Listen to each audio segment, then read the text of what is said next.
Desde siempre, el hombre ha consumido todo tipo de drogas, como medicamento o simplemente por placer. El alcohol, la cocaína, la morfina, todas estas drogas actúan sobre el cerebro. Cocaína, la mecánica del placer. En la actualidad, la biología puede explicar sus efectos en nuestra mente, y el estudio de las drogas permite a la ciencia comprender mejor el funcionamiento del cerebro. La cocaína y su derivado, el crack, las anfetaminas y los antidepresivos, tienen como característica común proporcionar al que los consume energía, confianza en sí mismo y cierta euforia. Son las llamadas drogas psicoestimulantes.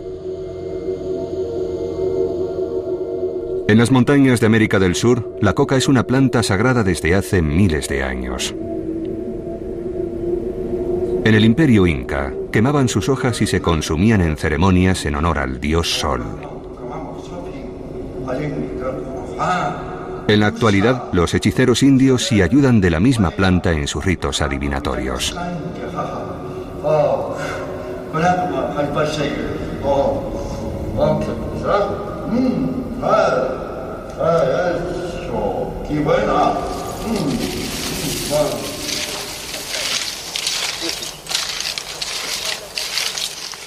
En Colombia, Bolivia y Perú, la mayor parte de los indios mastican hojas de coca para conseguir un poco de energía extra, cansarse menos y reducir el apetito.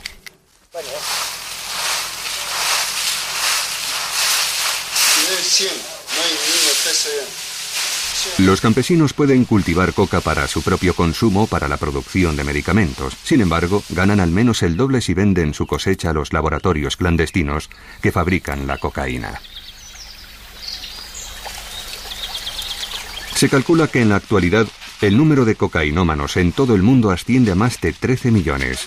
Con 158.000 hectáreas de cultivo, la cocaína es el centro de un tráfico colosal que genera miles de millones de dólares de beneficios y somete a países enteros a los intereses de los narcotraficantes. Esta es la hoja de coca. Esto de aquí es su droga, lo que sale. Esto de acá. Esto una vez que se le pisa ya comienza a salir, mira. Sale la droga. Su nombre es el... Primero le ponemos esto, o más. Para conseguir la sustancia que actúa sobre la sutil química del cerebro, debemos añadir grandes cantidades de cal, ácido sulfúrico y queroseno que sirve como fijador. A partir de la cocaína también se produce un derivado muy potente, el crack, que se vende en forma de piedrecitas. En vivo y en directo para que prendas pues estas notas, esto no se toma. Eso se llega hasta nuestro paladar, hasta aquí nomás y se le bota. Ahí va, ahí sale la... Parecía más.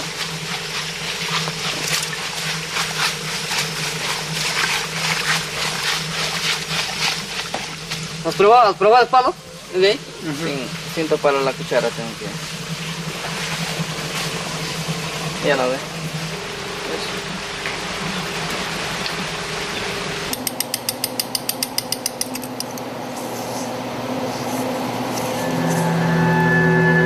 Go ahead, from your side, Dean. There you go.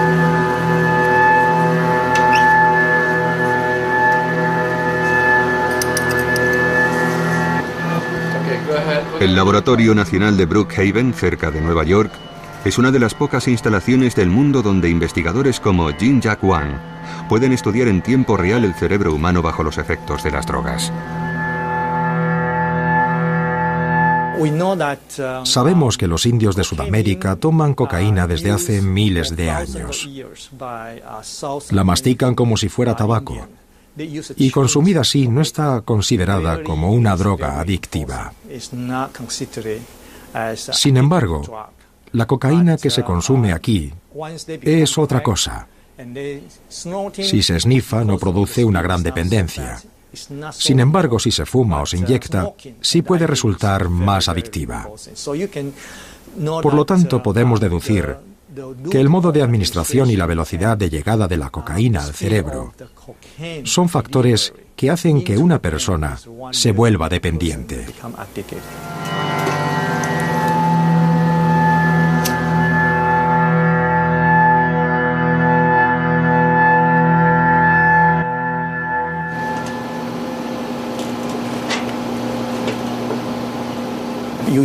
Generalmente, en Nueva York, los consumidores utilizan pipas con filtro para fumar crack. Colocan la piedra de crack en el extremo de la pipa. Lo prenden y luego inhalan. Mantienen el humo dentro y después exhalan. El crack viaja de la boca a los pulmones y llega al cerebro casi inmediatamente. En Brookhaven se usa sobre todo la tomografía por emisión de positrones. Gracias a esta técnica es posible detectar qué zonas del cerebro se ven afectadas por el consumo de drogas. Aquí podemos ver que el crack invade ciertas regiones del cerebro mucho más rápido que la cocaína en polvo o inyectada. Una velocidad que explica la terrible intensidad de sus efectos. Estos trabajos están supervisados por Nora Volkow, una científica que se encuentra a la cabeza del organismo que supervisa toda la investigación pública estadounidense sobre las drogas. Gracias a las nuevas tecnologías y desde luego a los ensayos con animales, hemos demostrado que las drogas, que el consumo regular de drogas, perturba el modo en que funciona el cerebro en aspectos fundamentales que influyen en la motivación de una persona para consumir droga. Este deseo se vuelve extremadamente intenso. Pero también afecta a zonas del cerebro que tienen que ver con la toma de decisiones, el juicio, la habilidad para controlar nuestras acciones y desde luego influye en los circuitos de la memoria. Y no solo en la memoria que usamos para aprender palabras nuevas, sino también en la memoria que tiene que ver con los recuerdos de tipo emocional. En el interior del cráneo, el córtex es la parte más visible del cerebro. Allí residen nuestras facultades intelectuales.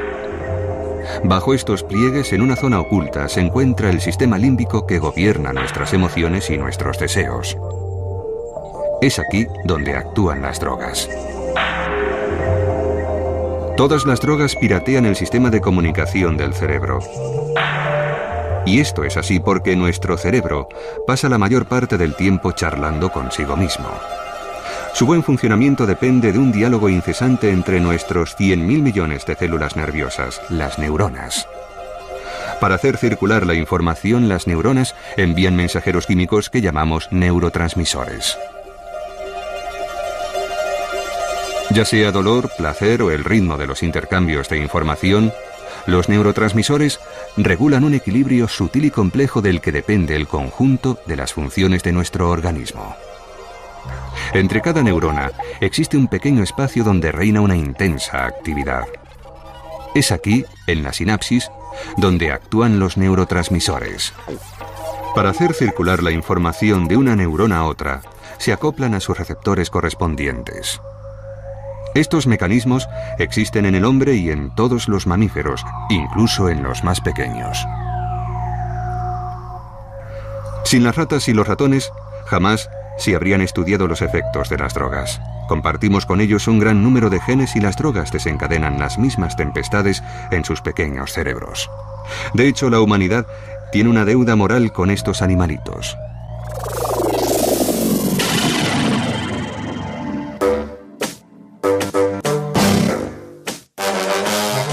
Podemos drogarlos, manipular sus genes e incluso cortarlos en pedazos. Es la triste pero necesaria realidad de los laboratorios donde se compara el estado de los ratones de control o normales con los ratones que llamamos noqueados.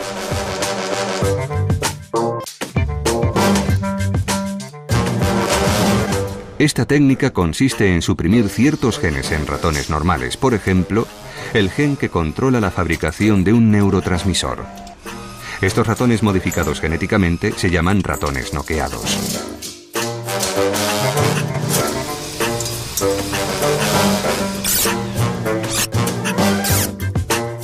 En la actualidad conocemos decenas de neurotransmisores. Sin embargo, el que desempeña una función crucial en la sensación del placer y de la atracción hacia las drogas es la dopamina.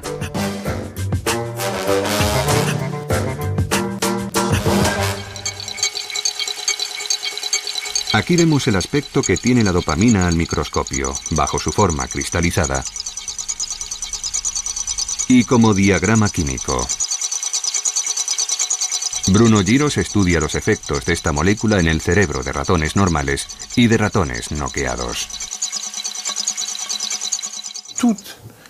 Todas las drogas que consume el hombre, la nicotina, el alcohol, los opiáceos, los cannabinoides, los psicoestimulantes, todas estas drogas tienen en común una cosa: liberan dopamina. Por lo tanto, la dopamina se encuentra en el centro de los circuitos de recompensa y, por supuesto, de los circuitos del placer.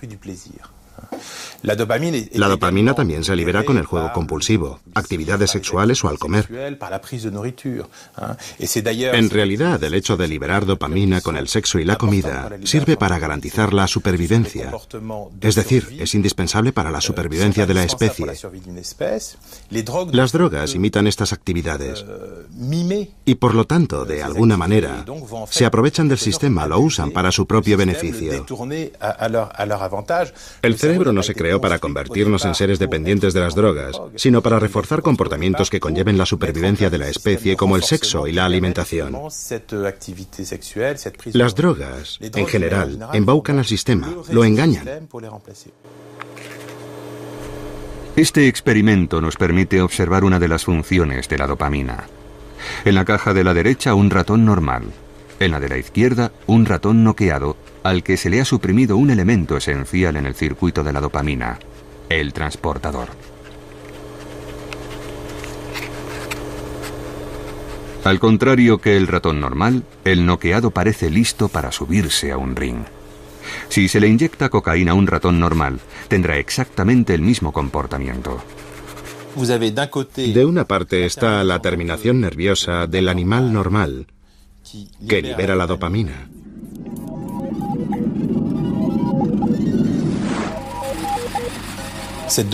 Esta dopamina se fija en los receptores que se encuentran en la célula receptora y rápidamente es captada por el transportador de la dopamina aquí, para volver después al interior de la neurona.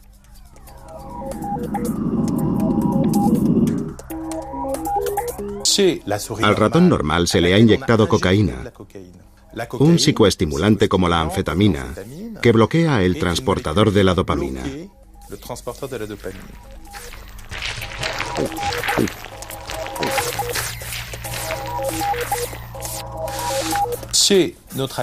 En el animal noqueado tenemos la terminación, la liberación de la dopamina, la activación de los receptores, pero no hay un transportador que capture la dopamina y la saque del sistema.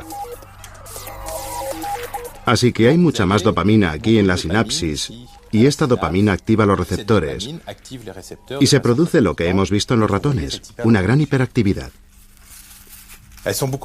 Son mucho más activos, y de hecho tienen un comportamiento totalmente idéntico al del ratón normal, al que se le ha inyectado cocaína.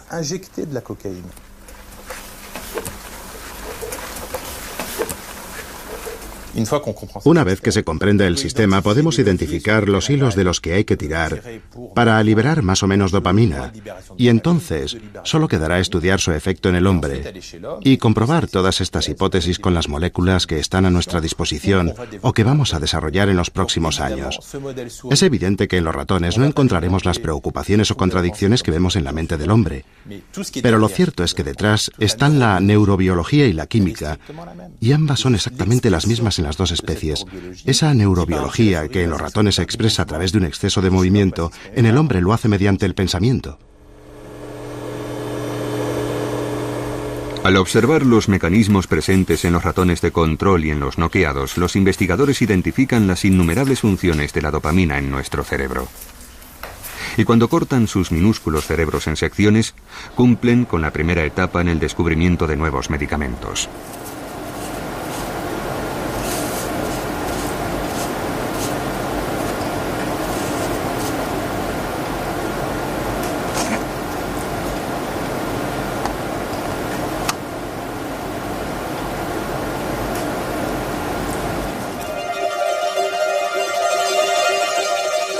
En la Universidad de Cambridge, Barry Everitt dirige el Departamento de Psicología Experimental, donde estudia la función de la dopamina en la ingesta compulsiva de drogas. Lo más interesante de las drogas es que afectan a la liberación de dopamina. Sin embargo, los opiáceos como la heroína y la morfina interactúan con sus propios objetivos en el cerebro, que no son los receptores de la dopamina, ya que tienen sus propios receptores llamados receptores opiáceos. La nicotina interactúa con un receptor llamado acetilcolina nicotínico, el cannabis con un receptor cannabinoide.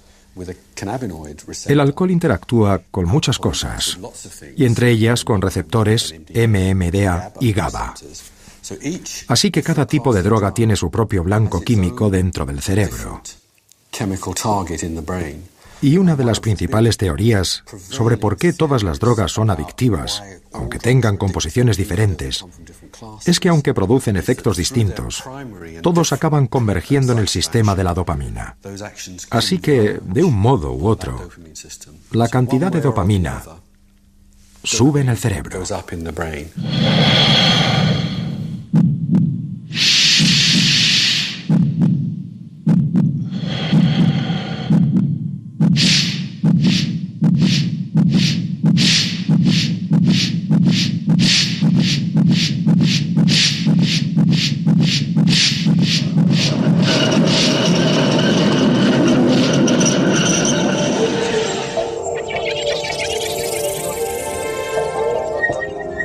Estimulada por la cocaína, la dopamina no aumenta en cualquier parte del cerebro, sino que se concentra sobre todo en el cerebro límbico, a nivel del striatum y en particular en el núcleo accumbens. Desde hace ya 10 años, el estudio de esta zona, a la vez minúscula e importantísima, ha desatado una pequeña revolución en las neurociencias. Según se cree, el núcleo accumbens parece ser el centro de las sensaciones de placer provocadas por la dopamina.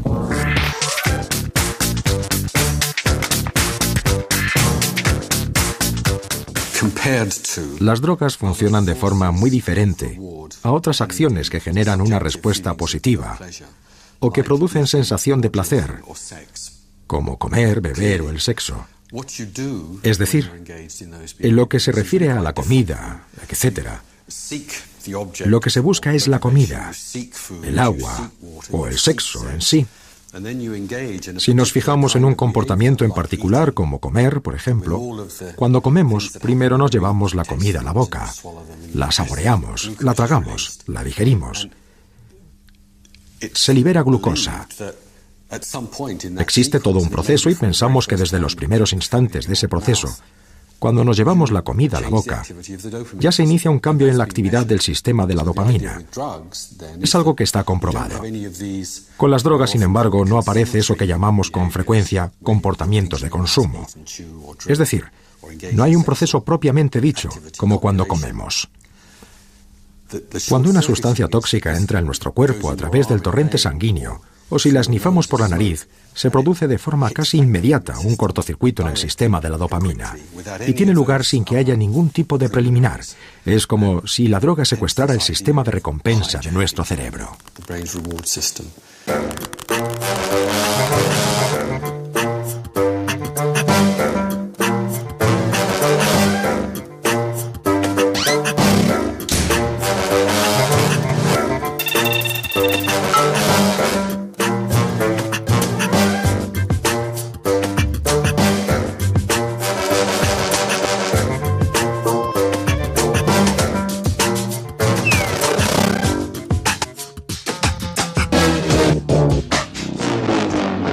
Bajo los efectos de la cocaína, la dopamina se mantiene activa en la sinapsis durante un periodo de tiempo 300 veces superior que en estado normal. Algunos estudios demuestran que esta avalancha en el cerebro de los cocainómanos acaba por dañar los receptores de la dopamina. Y aunque es posible que se reparen solos, jamás tendrán la eficacia inicial, ni siquiera tras años de abstinencia. Estos estragos en el cerebro causan procesos depresivos y dificultad de concentración.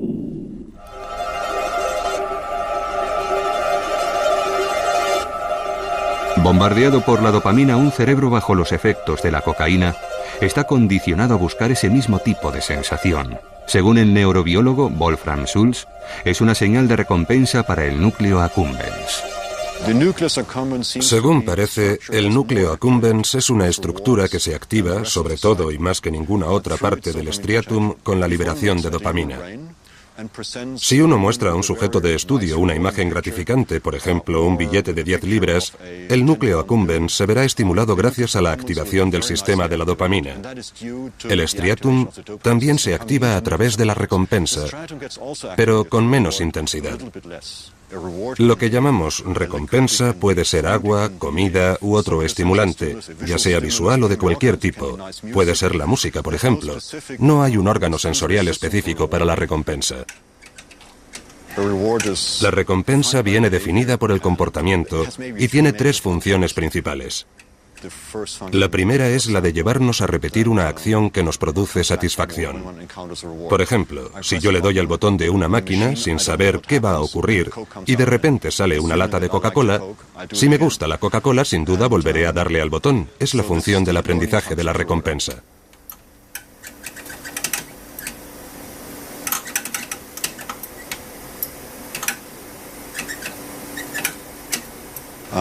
La segunda función tiene que ver con nuestra capacidad para identificar una recompensa. Cuando eso ocurre, la buscamos, intentamos conseguir esa recompensa. De modo que el acercamiento a esa recompensa sería la segunda función. Y la tercera función, que muchos consideran la principal, es la función emocional. Hace que te sientas feliz. Conseguir la recompensa proporciona placer, tiene propiedades hedónicas, hace que te sientas bien, te gusta y te sientes satisfecho. Fue en la década de 1890, en los primeros años del cine, cuando muchos aficionados descubrieron las propiedades hedónicas de la cocaína. En el mercado desde hacía tiempo, la cocaína había sido adoptada por los actores, las estrellas de Hollywood y los amantes de la noche. Incluso el doctor Sigmund Freud llega a recomendar su uso como medicina milagrosa.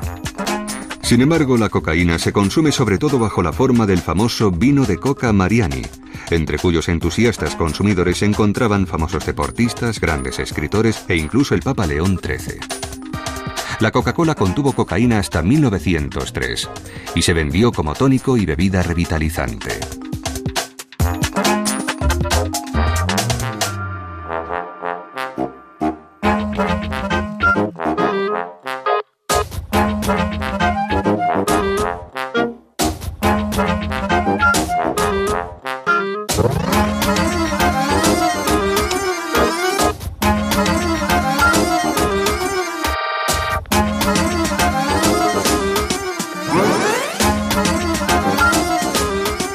Finalmente se prohíbe el consumo de la cocaína en todo el mundo a partir de 1914.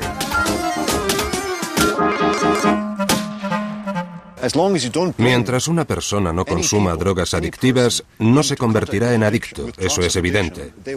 Sin embargo, de 100 personas que consumen drogas adictivas, diferentes tipos de drogas y en cantidades distintas, solo algunas de ellas se harán adictas.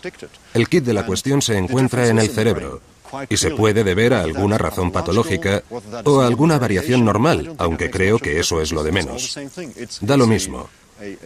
Son varias las funciones cerebrales que se ven afectadas por el consumo de drogas. Y en algunos casos, la persona se vuelve adicta y en otros no parece caer en esa adicción. Y eso no se debe solo a la anatomía del cerebro, sino a más factores, al medio, al contexto social, la historia del individuo, a las circunstancias de cada cual, a qué comen o beben. De hecho, en algunos casos se podría decir que la adicción se parece a la esquizofrenia. Es un verdadero desorden cerebral. Hay datos que así lo sugieren. Es una posibilidad, pero no lo sabemos con certeza.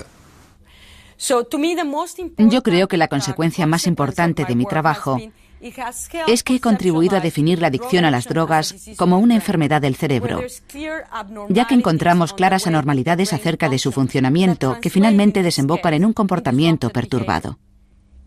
Los posibles errores en el funcionamiento del corazón se traducen en una mala circulación, y eso lo entiende todo el mundo. Nadie cuestiona que si uno tiene un problema en el miocardio, quiere decir que tiene una enfermedad cardíaca. Con las drogas no ocurre lo mismo. Si tenemos un individuo que consume drogas y que presenta un comportamiento anormal, nadie le considera un enfermo. Todo el mundo achaca su mal al consumo de drogas, algo que esa persona ha elegido hacer.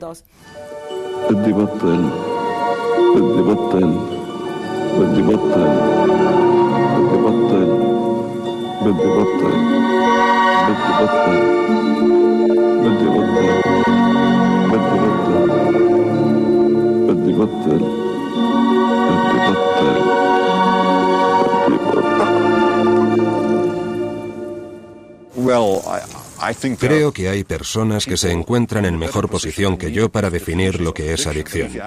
Pero si pide mi opinión personal, le diría que es un proceso de recompensa descontrolado o un proceso de recompensa que el individuo no puede controlar por sí solo, o que por alguna razón el sujeto no quiere controlar porque la recompensa es tan inmensa que supera cualquier otra consideración. Todo esto nos lleva a la pregunta de hasta qué punto controlamos nuestras decisiones o nuestras acciones. Una anomalía en los circuitos cerebrales podría explicar por qué algunas personas se sienten atraídas por las drogas. Son incapaces de resistirse a la tentación del placer y se vuelven esclavos de sus impulsos.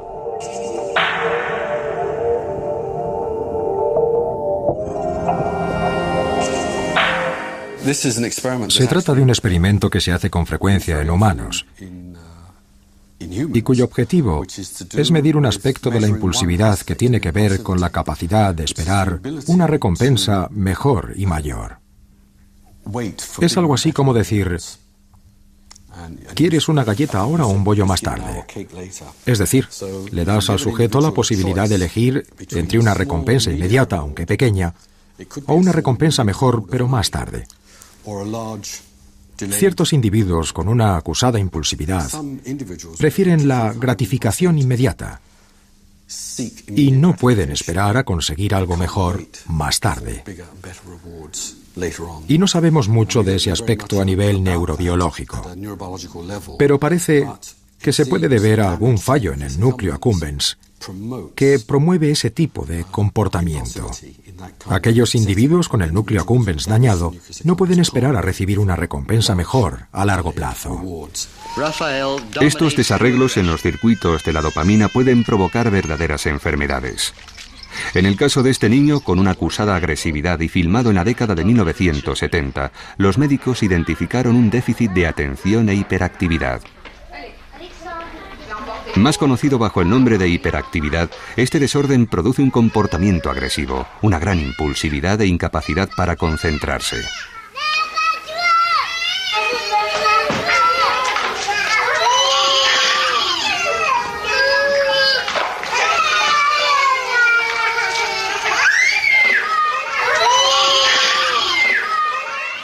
En la actualidad en Estados Unidos, y es una práctica que se está extendiendo por todo el mundo, se suele tratar a los pacientes con hiperactividad con estimulantes como el Rubifen, que allí se llama Ritalin. El Rubifen es un compuesto cercano a la anfetamina y que tiene numerosas propiedades. Las anfetaminas son estimulantes psicomotores y nos encontramos ante la paradoja de que se usan estimulantes psicomotores para tratar comportamientos de hiperactividad. En Estados Unidos, entre 4 y 5 millones de niños escolarizados siguen este tipo de tratamiento y en Europa el número crece muy rápidamente.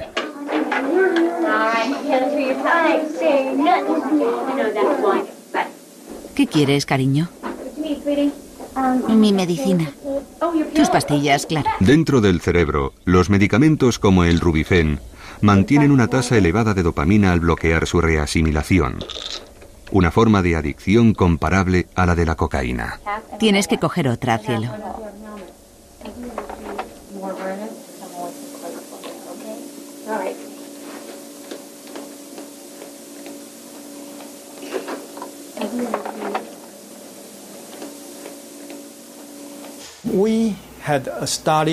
Hicimos un estudio muy interesante.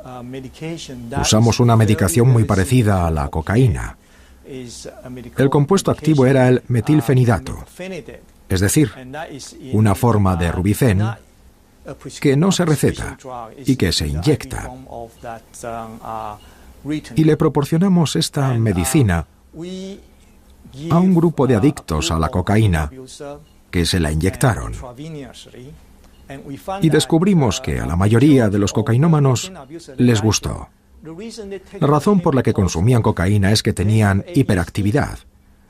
Así que usaban la cocaína para tratar su enfermedad. Y este grupo de gente, en cuanto toman cocaína, se sienten mucho mejor. Así que cuando descubrimos esto, les pedimos que fueran a ver a un psiquiatra para tratar su hiperactividad. Y hasta ahora no han vuelto a tomar cocaína.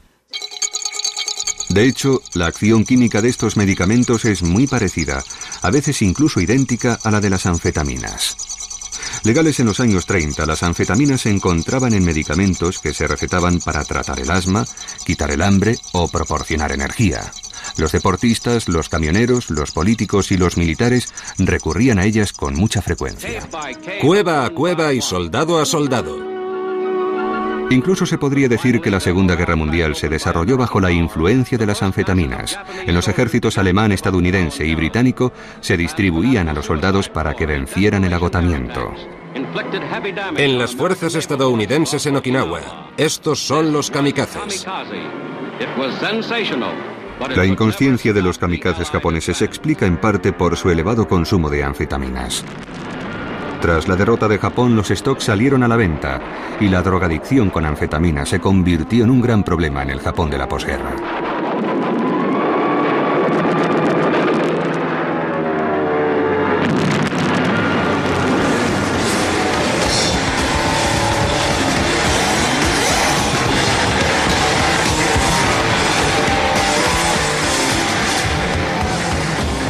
En la década de 1960, la anfetamina, rebautizada con el nombre de Speed, alcanza gran popularidad entre los jóvenes. Bajo su efecto, los Who compusieron My Generation y rompían sus instrumentos después de cada concierto.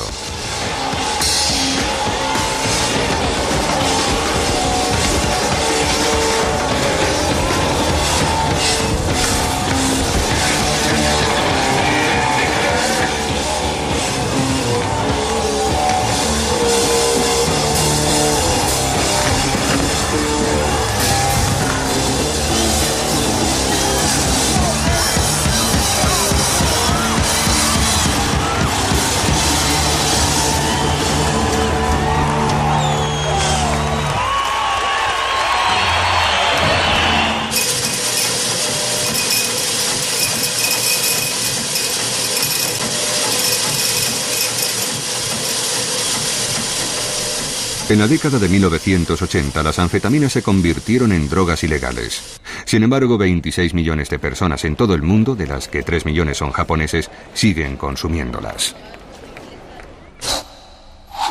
A diferencia de la anfetamina normal, los productos como el Rubifen, prescritos para niños, actúan más lentamente y durante más tiempo. El resultado, no producen euforia, sino una mayor capacidad de concentración.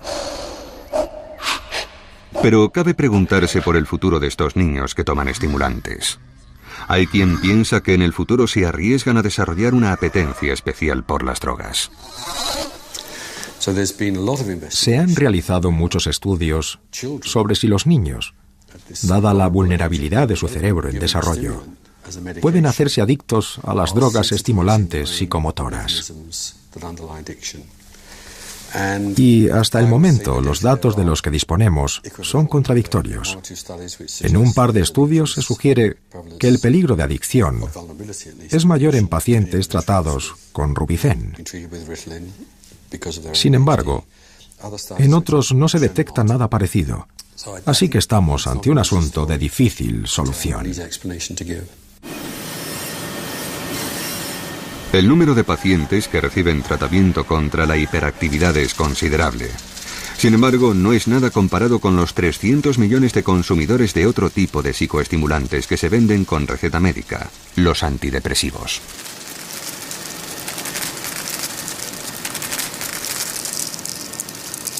Especialista en los aspectos biológicos, psiquiátricos y farmacológicos de la depresión, Michel Ammon estudia los mecanismos de adicción de los antidepresivos. Todos sabemos por intuición lo que es la depresión. Un estado de tristeza, eso lo entendemos todos, pero también se caracteriza por la aparición de otro tipo de síntomas que demuestran claramente que estamos ante una patología, una enfermedad. El sujeto presenta una gran falta de autoestima, cree que no vale nada. Además, pierde todo tipo de motivación. Le falta energía vital, por así decirlo. Es decir, el paciente es incapaz de buscar, de experimentar el placer en la vida cotidiana, en las actividades que realiza todos los días. Y eso en el trabajo se traduce, por ejemplo, en una falta de motivación. El cerebro de las personas depresivas presenta un déficit de serotonina, un neurotransmisor indispensable para nuestro bienestar y que aquí vemos en su forma cristalizada. Este déficit en serotonina afecta varias zonas del cerebro. Primero al striatum, que genera los movimientos inconscientes. Después afecta al tálamo y al hipotálamo, que regulan funciones corporales como la temperatura, el apetito y el sueño. Funciones que se ven perturbadas en los pacientes depresivos. También afecta a la amígdala, que desencadena las reacciones de miedo, y al hipocampo, que se ocupa del recuerdo emocional.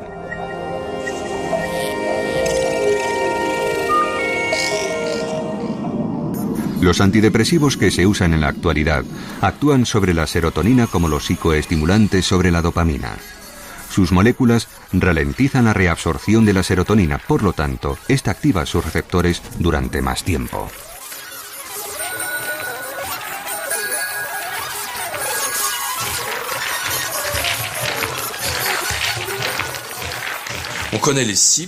Sabemos que los antidepresivos actúan sobre unos neurotransmisores llamados monoaminas. En la actualidad, los antidepresivos que más usamos utilizan la serotonina y también la noradrenalina como neurotransmisores. Pero estamos desarrollando otros antidepresivos mixtos que usan ambos neurotransmisores. Sabemos además que cuando se actúa sobre estos neurotransmisores, también se ve afectada la dopamina, que es la hormona del placer, y que además representa la capacidad del individuo para buscar el placer, algo que el sujeto depresivo ha perdido por completo. Sin embargo, eso no quiere decir que solo las neuronas que contienen serotonina se ven activadas.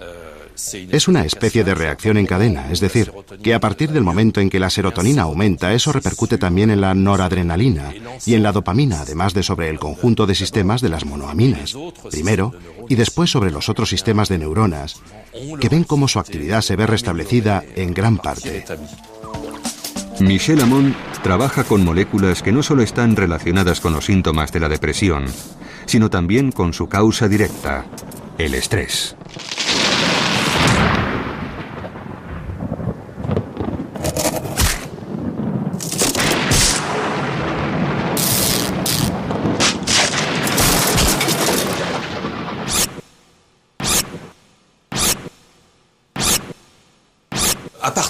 A partir de esa idea, hemos logrado reproducir modelos de depresión en animales causada por la exposición de estos a un estrés continuado.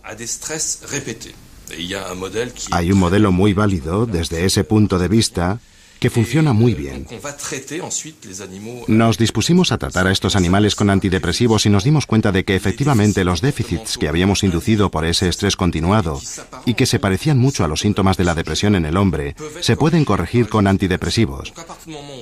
Así que a partir del momento en que descubrimos eso, hemos podido estudiar en los animales lo que ocurre en el organismo y sobre todo en el cerebro. Estudios como estos nos han ayudado a descubrir más sobre los procesos biológicos asociados a la depresión. En la Pitié-Salpêtrière, en París, Charles Cohen-Salmon ha establecido un modelo para explicar la depresión en los animales. Somete a unos ratones a una serie de situaciones estresantes e inesperadas. Primera faena, inclina la jaula. Asomados al precipicio, los ratones se olvidan de disfrutar de la vida.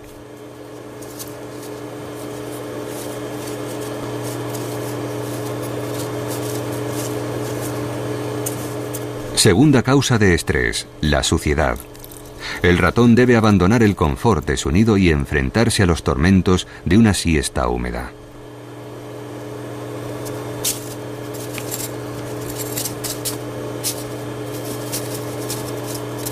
Y para terminar, problemas de comunicación. Separados por una pared transparente, los ratones lo intentan todo para contactar sin ningún éxito.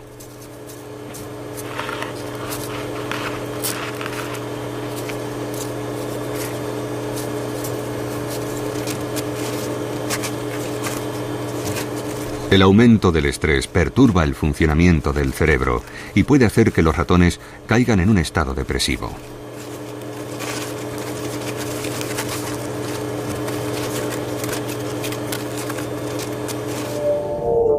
En el cerebro, el estrés ataca primero al hipotálamo, uno de los reguladores del apetito y del sueño. El hipotálamo transmite sus órdenes a la hipófisis, una glándula minúscula y muy potente que segrega otro tipo de mensajero químico, una hormona. Al contrario de los neurotransmisores, esta hormona llamada adrenocorticotropa o ACTH es capaz de viajar a través de los vasos sanguíneos a cualquier parte del cuerpo. Es una hormona, y eso quiere decir que se libera en sangre, y su objetivo se encuentra en unas glándulas situadas sobre los riñones y que por tanto se llaman glándulas suprarrenales. En esta zona, en la parte externa o corte, se encuentra la glándula córtico-suprarrenal. La ACTH se fija en unos receptores presentes en esta glándula y activa unas células que liberan lo que llamamos cortisol. El cortisol también es una hormona. De hecho, yo diría que es la hormona principal que permite al organismo reaccionar ante una situación estresante.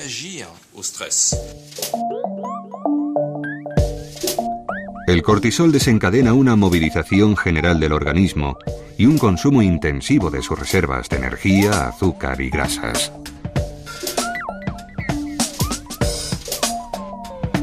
Después esta hormona vuelve al cerebro para informar al hipotálamo de que ha realizado su cometido y normalmente cuando la situación de estrés desaparece, el ciclo se detiene y el organismo recupera su estado de equilibrio. Sin embargo, a veces sucede que la cantidad de cortisol sigue aumentando, con lo que el ciclo no se detiene y así es como se cae en lo que llamamos depresión. El sujeto depresivo es un individuo cuyo sistema de estrés, de reacción al estrés, está constantemente activo. La idea es impedir la acción del cortisol y de esta forma disminuir su actividad. De hecho, ya tenemos productos que funcionan muy bien en los animales y que consiguen ralentizar el ciclo del estrés.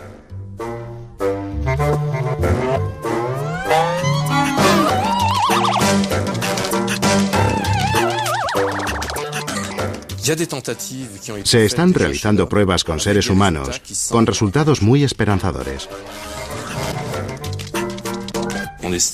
Se calcula que alrededor del 15% de la población mundial puede presentar en algún momento de su vida un cuadro con síntomas de depresión. El hecho de estar deprimido, hasta hace poco tiempo, y aún hoy en algunos lugares, está considerado como una cosa negativa, pero en realidad es mucho más. Es una patología, una enfermedad. El sujeto que padece depresión sufre mucho. Hay un estrato biológico que se puede apreciar con claridad. Es decir, podemos ver lo que ocurre en el cerebro del enfermo y qué efectos tienen las medicinas sobre él.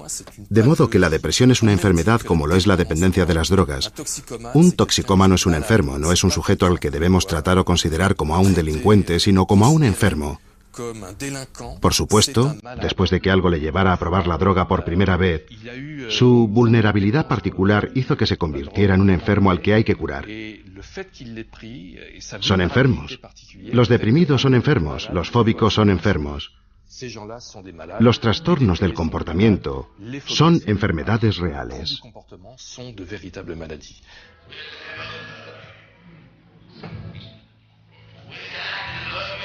Los gobiernos de numerosos países multiplican sus campañas de prevención contra la cocaína, aunque sin mucho éxito. Según los investigadores, la adicción no es una elección. Porque te quiero, porque te necesito. Pero si no soy. Quiero que vengas conmigo. Igual va a llegar bien.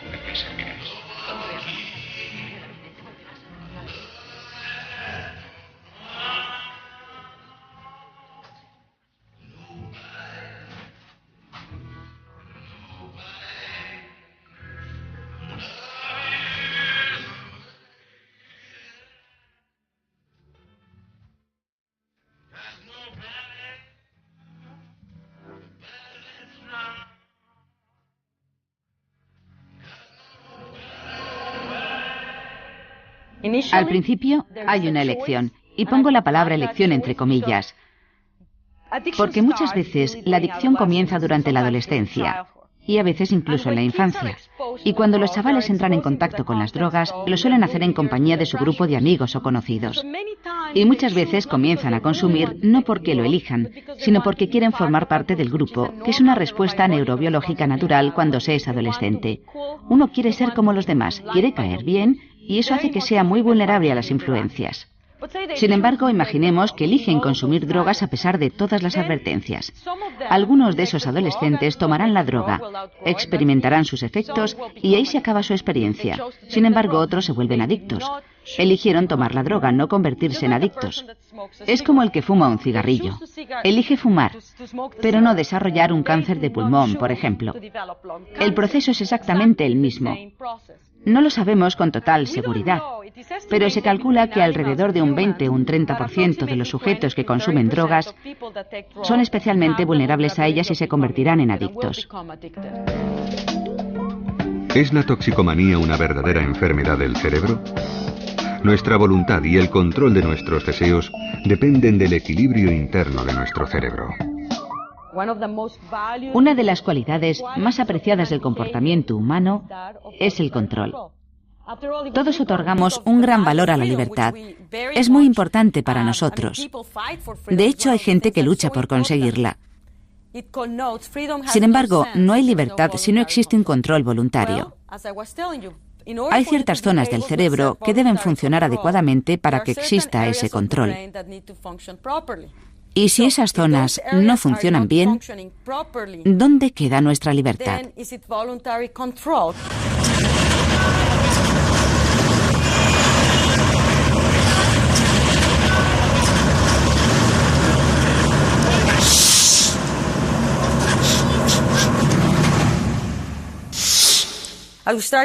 Solo ahora comenzamos a comprender que hay muchas cuestiones importantes acerca del llamado comportamiento voluntario. Y la drogodependencia es una de las enfermedades que mejor ilustra esto que estoy diciendo. Porque, bueno, llevo muchos años estudiando y trabajando con toxicómanos, y en numerosos casos hay mujeres drogodependientes que pierden a sus hijos por la droga. Pierden su custodia. Las autoridades les dicen, como te drogues te quitamos a tus hijos. Y ellas quieren a sus hijos, no quieren perderlos. Pero por la razón que sea, al final se encuentran con algún amigo o con quien sea y acaban tomando droga a sabiendas de que pueden perder a sus hijos. Y no es que no los quieran, es que no pueden controlar su adicción. Es como si no tuvieran autocontrol. Nosotros conservamos ese control y no entendemos cómo hacen algo así. ¿Entonces es el hombre un esclavo de sus neuronas? ¿Nuestras decisiones son el fruto del razonamiento o el producto de la gran farmacia que es nuestro cerebro? ¿Dónde queda el libre albedrío en todo esto? Tendemos a pensar que existe el libre albedrío, pero en realidad no se trata más que de una suposición. De no ser así, habría grandes problemas para dirigir un Estado o un país. Pero ¿hasta dónde llega ese libre albedrío? ¿Cuánto de nuestro comportamiento está influido por el subconsciente y por las recompensas con las que funciona? No lo sé. Es un asunto muy complicado. Y creo que si busca un tema digno de investigación, este sería un buen ejemplo, el libre albedrío. Quizá más que la cuestión de la conciencia, porque el libre albedrío determina el modo en que funciona la sociedad y en cómo la dirigen los cerebros individuales.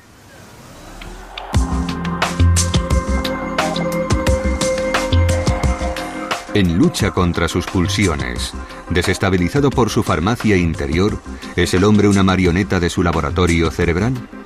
Nadie puede ya ignorar hasta qué punto la química del cerebro forma un equilibrio sutil, capaz de influir en todos nuestros comportamientos y nuestra actitud frente a las drogas, por ejemplo. Las alteraciones en la química cerebral permiten localizar el origen de algunos problemas psíquicos. Los antidepresivos corrigen anomalías perfectamente observables en los cerebros de los pacientes con depresión. Los trabajos realizados hasta ahora obligarán a muchos a cambiar su postura frente a verdaderas enfermedades como la depresión y la toxicomanía.